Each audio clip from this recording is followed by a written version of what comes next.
ఏంది మంచిగున్నారులా? Welcome to మనోరంజని Telugu times ముచ్చట్లు. ఇక షురు చేద్దాం ఇయాల్టి వార్తలు.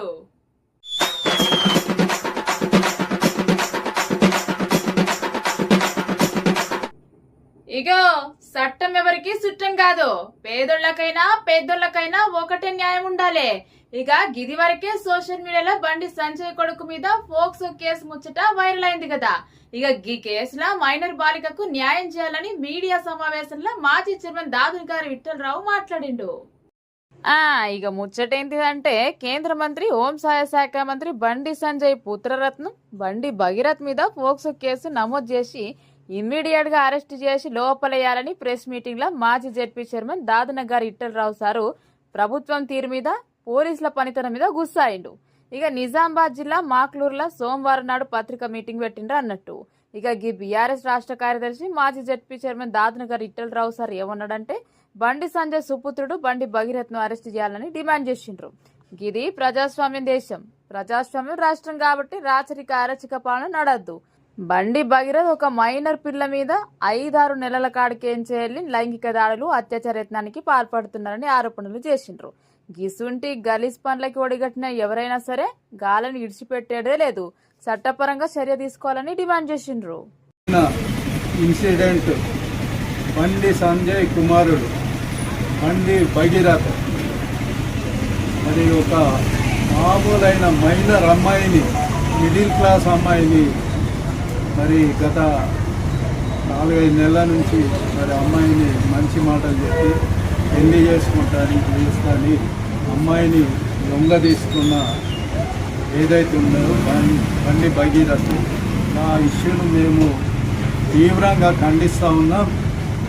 ఎందుకంటే హౌస్ నాట్ హౌస్, ఉన్నోళ్ళకు ఒక న్యాయం లేనోళ్ళకు ఒక న్యాయమా? నేను కోరేది, డిమాండ్ చేసేది ఏంటంటే ఈ ప్రభుత్వాన్ని కానీ ఈ బండి సంజయ్ కానీ, బండి సంజయ్ మరి హోంశాఖ సహాయ మంత్రి, నేషనల్ లెవెల్ భారతదేశ హోంశాఖ సహాయ మంత్రి. అట్లాగే మన దగ్గర ఉన్నాడు ముఖ్యమంత్రి రేవంత్ రెడ్డి, ముఖ్యమంత్రి ప్లస్ హోంశాఖ కూడా ఆయన దగ్గరనే ఉన్నాడు. మరి వాళ్ళ మరి అమ్మాయి తల్లిదండ్రులు వచ్చి పేట్ బషీర్బాగ్ స్టేషన్ దగ్గర 8 గంటలు ఉన్న మరి ఫోక్స్ కేసు బుక్కేలు. గతంలో కేసీఆర్ గారు 10 సంవత్సరాలు పాలించినప్పుడు ఇటువంటి వేధింపులు ఎవరు చేసినో వాళ్ళకు తీవ్రంగా కఠిన కారాగార శిక్ష కూడా విధించడం జరిగింది. ఫోక్స్ కేసు అంటే మామూలు కేసు కాదు. ఒక మైనర్ పిల్లను బలాత్కారం చేసిందంటే అధికార దాంతో మా నాన్న బండి సంజయ్ హోంశాఖ సహాయ మంత్రి ఉన్నాడు, మళ్ళా మాకు రేవంత్ రెడ్డి కూడా మాకు సపోర్ట్ ఉన్నాడు, ఆయన కూడా హోంశాఖ మంత్రి స్టేట్లో. మేము ఏది చేసినా విచ్చలవిడిగా మాకేం లేదని చెప్పేసి వారు ఉల్టా మరి అమ్మాయి వారి మీదే బండి సంజయ్ ఒక కరీంనగర్ ఉల్టా కేసు పెట్టడం జరిగింది. ఒక మధ్యవర్తి సంగప్పం కూడా పంపించడం జరిగింది. ఏమన్నా అంటే బండి సంజయ్ ఏమంటే నేను బీసీ కులంకు చెందిన వ్యక్తినని. మరి ఎవరైతే అత్యాచారం జరిగిందో ఆ అమ్మాయి కూడా వాళ్ళు కూడా బీసీ కులస్తులే. నేను ఈ సందర్భంగా మరి పోలీసు వాళ్ళని కూడా డిమాండ్ చేసేది ఏంటంటే న్యాయంగా మీరు ఫోక్సో కేసు అంటే అంత సీరియస్గా చెప్పగానే వెంటనే కేసు బుక్ చేయాలి. 8 గంటలు మీరు వాళ్ళకు టైం పాస్ చేసి కేసు బుక్ చేయకుండా మరి సెక్షన్లు కూడా తారుమారు చేస్తున్నారంటే ఏమనుకోవాలా ఈ పోలీస్ డిపార్ట్మెంట్? వీరు ఇది ప్రజాస్వామ్యంలో ఖచ్చితంగా రాజరిక పాలన కాదు. మీరు చట్టాలను అతిక్రమించద్దు, చట్టాలకు లోబడి మీరు పనిచేయాలని పోలీసు వారికి కూడా నేను ఈ సందర్భంగా కోర్చు. మరి ఏదైతే నిన్న మోడీ గారు వస్తున్నారనే సందర్భంగా రాత్రి మరి ఒక కేసు బుక్ చేయడం జరిగింది. కేసు కూడా ఎట్లంటే వీక్ సెక్షన్స్ పెట్టింది. సెక్షన్ 11 సెక్షన్ పెట్టి కేసు బుక్ చేసింది. 11 సెక్షన్ అంటే బెయిలబుల్ సెక్షన్. అది ఖచ్చితంగా ఆ బెయిల్ పోలీస్ స్టేషన్ ఇయ్యదు. నేను ఈ సందర్భంగా పోలీసు వారికి కూడా డిమాండ్ చేసేది ఏంటంటే సెక్షన్ మార్చండి, 11 కాదు సెక్షన్ 8 పెట్టండి.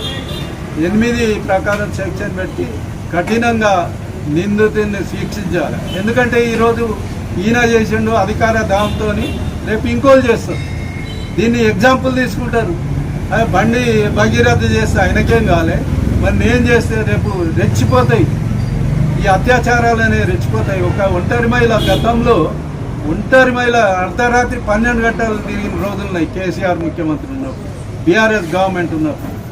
ఇలా తిరిగే పరిస్థితి లేదు. మనం చూసాం మొన్ననే ఏసీపీ సుమతి అని మనకు మల్కాజిగిరి ఏసీపీ ఉండే, ఆమె ఒక మారువేషంలో ఒక సింపుల్ ఆడామె లెక్క ఉండి 7:30కి రోడ్డు మీద ఉంటే కనీసం 40 మంది వచ్చి మరి అసభ్యకరంగా మరి దుష్ప్రచారాలు మాట్లాడి వాళ్ళందరి మీద ఆమె కేసు చేసింది. అంటే ఎటుపోతున్నది ఇక్కడ మరి హోంశాఖ ఇది లేదా, ఎటుపోతుంది ఈ అదంతా. కాబట్టి ఖచ్చితంగా నేను రేవంత్ రెడ్డి బండి సంజయ్ కూడా మరి కొడుకుని తప్పియాలని రేవంత్ రెడ్డికి పలుమార్లు ఫోన్ చేసిండు. నేను చూశాను నిన్న మోడీ మీటింగ్లో కూడా. బండి సంజయ్ అసలు ప్రతి స్టేజ్ మీద ఉన్న వాళ్ళకి కాండవ ఉన్నది, ఆయన కాండవ లేదు. బీజేపీ కాండవ. మోడీ కూడా ఆయనను మాట్లాడిచ్చిన దాఖలాలు నేను అబ్జర్వ్ చేశాను. ఎందుకంటే బండి సంజయ్ ఖచ్చితంగా కొడుకుని ఎంకరేజ్ చేసిన బండి సంజయ్ మీద కూడా కేసు పెట్టాలా. బండి సంజయ్ కూడా మోడీ గారు ప్రైమ్ మినిస్టర్ గారు బర్తరఫ్ చేయాలా, ఖచ్చితంగా రాజీనామా ఇవ్వాలా. బండి సంజయ్కి కూడా నైతిక బాధ్యత వహించి ఖచ్చితంగా ఆయన బండి భగీరథ మీద కఠినంగా పోక్సో కేసు పెట్టి కఠినంగా లోపలికి పంపించాలని ఈ సందర్భంగా నేను డిమాండ్ చేస్తూ, అట్లాగే రేవంత్ రెడ్డిని కూడా డిమాండ్ చేస్తూ ఉన్నా. నువ్వు రాష్ట్ర ముఖ్యమంత్రి, హోంశాఖ మంత్రి ఉన్నావు, ఖచ్చితంగా న్యాయం చేయి. మరి ఉన్నోళ్ళకి ఒక్క న్యాయం, లేనోళ్ళకి ఒక్క న్యాయం అంటే కష్టమవుతుంది ప్రజాస్వామ్యంలో. నువ్వు రాజరిక పోకడలు పోకుండా ఖచ్చితంగా ఆయనను కఠినంగా శిక్షించాలని నేను రేవంత్ రెడ్డిని కూడా డిమాండ్ చేస్తూ, మోడీ గారికి కూడా ఈ సందర్భంగా డిమాండ్ చేసేది ఏంటంటే బండి సంజయ్ కూడా మీరు బర్తరఫ్ చేయాలి. మరి బండి భగీరథ మీద కూడా కఠినంగా శిక్ష విధించాలని ఈ సందర్భంగా తెలియజేస్తూ ముగిస్తున్నాను. జై తెలంగాణ, జై తెలంగాణ.